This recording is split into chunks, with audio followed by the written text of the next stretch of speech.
네, 하나님 말씀 창세기 31장 43절에서 55절 말씀입니다. 같이 읽도록 하겠습니다.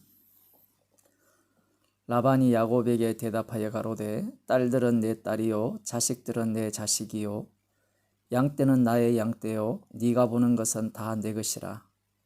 내가 오늘날 내 딸들과 그 낳은 자식들에게 어찌할 수 있으랴. 이제 오라, 너와 내가 언약을 세워 그것으로 너와 나 사이에 증거를 삼을 것이니라. 이에 야곱이 돌을 가져 기둥으로 세우고 또 그 형제들에게 돌을 모으라 하니 그들이 돌을 취하여 무더기를 이루매 무리가 거기 무더기 곁에서 먹고 라반은 그것을 여갈사두다라 칭하였고 야곱은 그것을 갈르엣이라 칭하였으니 라반의 말에 오늘날 이 무더기가 너와 나 사이에 증거가 된다 하였으므로 그 이름을 갈르엣이라 칭하였으며 또 미스바라 하였으니 이는 그의 말에 우리 피차 떠나 있을 때에 여호와께서 너와 나 사이에 감찰하옵소서 함이라. 네가 내 딸을 박대하거나 내 딸들 외에 다른 아내들을 취하면 사람은 우리와 함께할 자가 없어도 보라 하나님이 너와 나 사이에 증거하시느니라 하였더라. 라반이 또 야곱에게 이르되 내가 너와 나 사이에 둔 이 무더기를 보라. 또 이 기둥을 보라. 이 무더기가 증거가 되고 이 기둥이 증거가 되나니 내가 이 무더기를 넘어 네게로 가서 해하지 않을 것이요 네가 이 무더기 이 기둥을 넘어 내게로 와서 해하지 않을 것이라.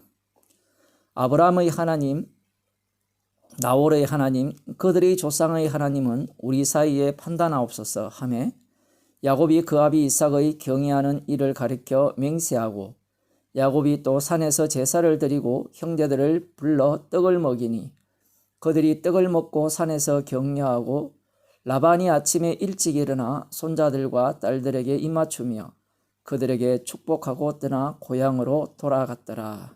아멘. 야곱이 그 한 말, 앞서서 한 말의 내용은 자신은 삼촌을 속인 적도 없고 삼촌이 오히려 자신을 10번이나 속였지만 이삭의 하나님, 나의 아버지 이삭이 경외하는 하나님이 나와 함께 계셨기 때문에 나의 고난과 내 수고를 제대로 평가해 주셨다라고 말을 했습니다. 라반과 야곱 사이에 그 평가를, 심판을 야곱 편을 손을 들어 주셨다라고 이렇게 이야기를 하니까 라반이 이렇게 대답을 합니다. 딸들은 내 딸이요 자식들은 내 자식이요 양떼는 나의 양떼요 네가 보는 것은 다 내 것이라. 내가 오늘날 내 딸들과 그 낳은 자식들에게 어찌할 수 있으랴. 핑계를 대는 겁니다. 내 딸들 내 소유인데 내가 이것들을 나의 것을 해할 일이 있느냐, 그런 이야기죠. 하나님께서 이미 라반에게 나타나셔서 선악간 판단하지 말라, 말하지 말라 말씀하셨고 실제로 자기가 선악간 이렇게 판단하려고 했지만 드라빔을 찾지 못했고 결국은 자기가 잘못되었다라는 것을 알게 되었습니다. 그래서 어쨌든 이 야곱의 말에 의해서 자신은 이 나의 딸, 나의 손자 뭐 이런 식으로 이야기하면서 이것을 해하지 않겠다라는 이야기를 합니다. 아무튼 궁색한 이야기를 하는 거죠. 그러면서 이제 이런 이야기를 합니다. 너와 나와 언약을 맺자. 언약을 세워서 서로 이제 경계선을 만들어서 서로 침범하지도 말고 또 침범에 들어오지도 말고 그렇게 언약을 맺자라는 이야기를 합니다.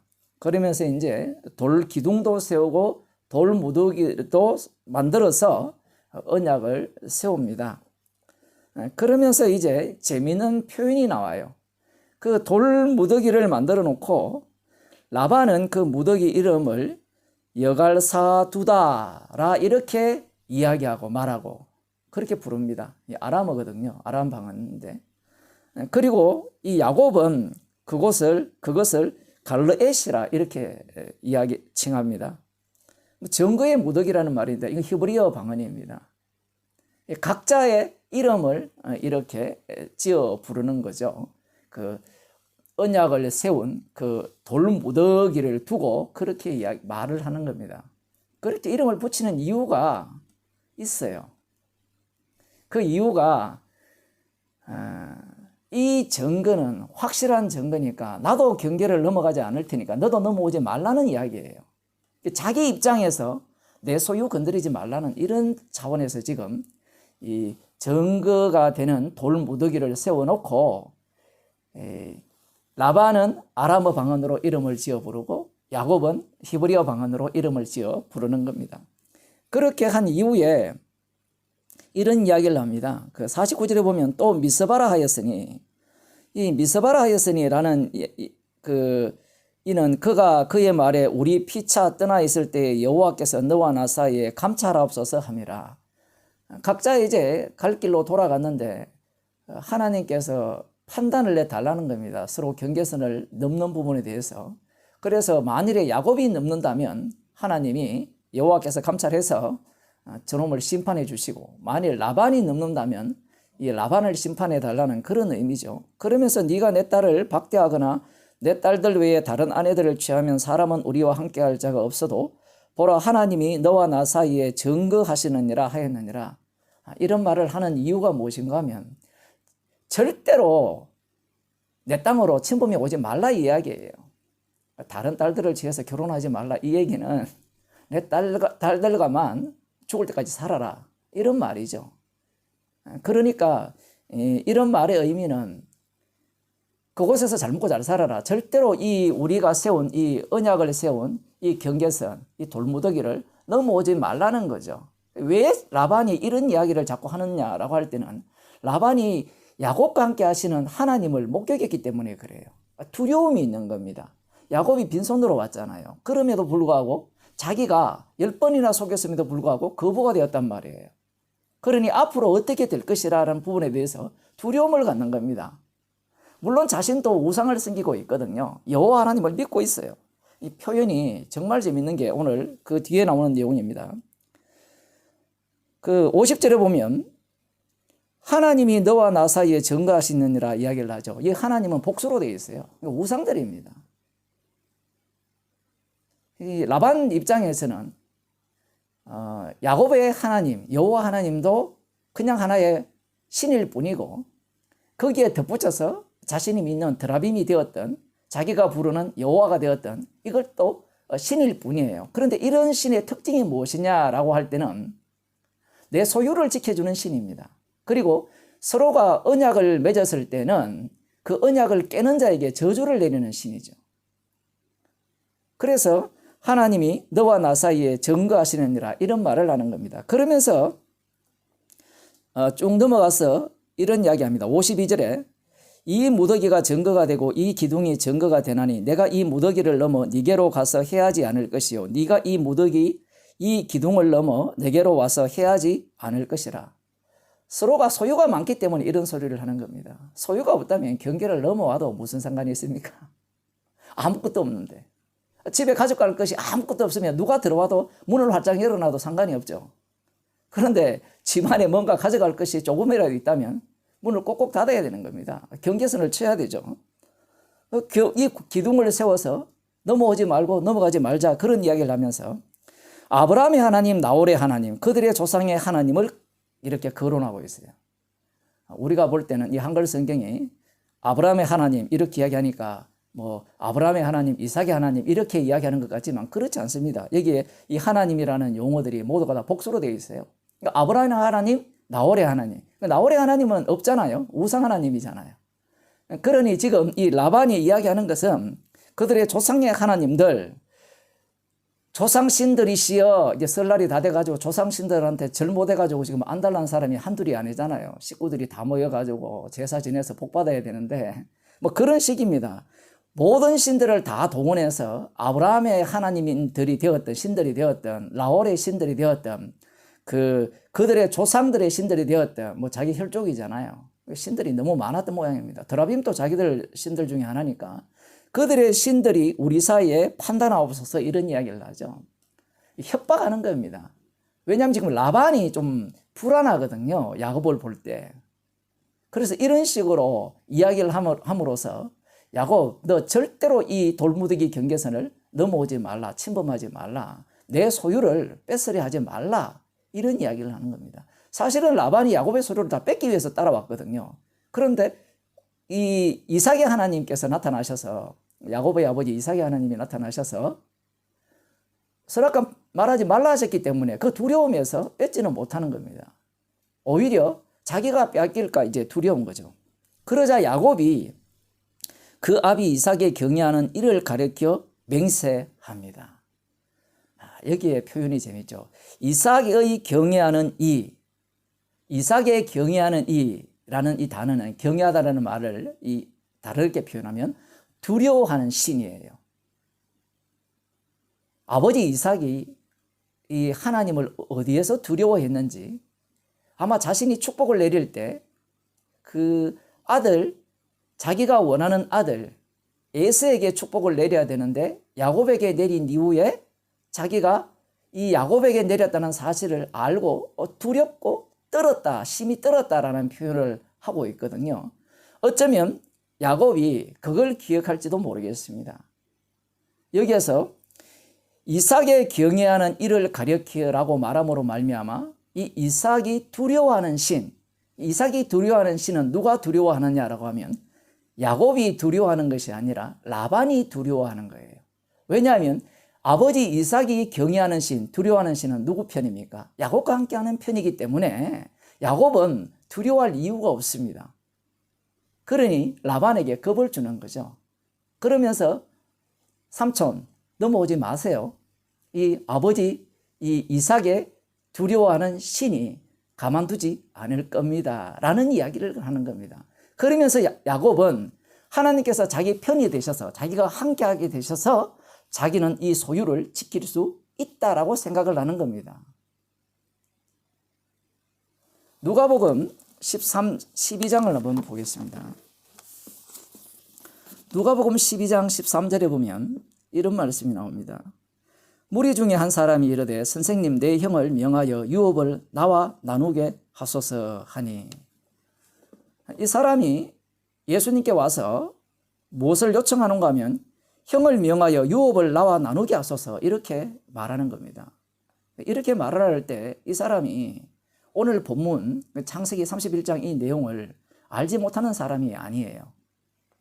그러면 오늘 본문을 보면서 야곱과 라반의 그 소유권 분쟁이 있어서 하나님은 이 아브라함과 이삭과 야곱의 하나님은 누구 편을 들었느냐라고 할 때는 야곱 편을 들었거든요. 야곱 편을 들었기 때문에 예수님께서 선지자라면 당연히 자기 편을 들 것이라고 생각을 하는 겁니다. 유대인이니까 구약을 육적으로 읽을 수밖에 없죠.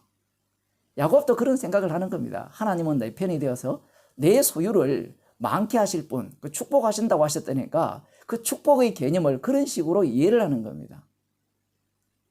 이 사람도 지금 예수님께 와서 그 형과 이 소유를, 형에게 이 소유를 나눠달라고 좀 명령을 내려달라는 겁니다. 예수님이 보통 사람이 아니잖아요. 죽은 자도 살리고 병자도 고치고 귀신도 쫓아내는 그러한 분이고 그들이 기다리는 메시아니까 얼마든지 그러한 판단을 내릴 수 있는 분이라고 생각을 하는 겁니다. 그럴 때 예수님께서 뭐라고 하시는가 하면 이 사람아 누가 나를 너희의 재판장이나 물건 나누는 자로 세웠느냐. 지금 야곱이 딱 이런 식이에요. 하나님께서 재판장이 되셔서 물건 나누는 분으로 생각하는 겁니다. 라반도 마찬가지죠.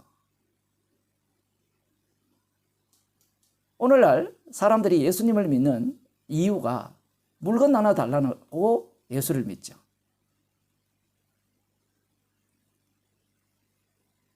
저 사람이 갖고 있는 재물을 저에게 더 많이 주시면 좋겠습니다. 저 사람이 갖고 있는 건강을 저에게 주세요. 예수님을 완전히 재물 나누는 신, 이 동네는 재물신이 따로 있잖아요. 그런 신으로 이해를 하는 겁니다.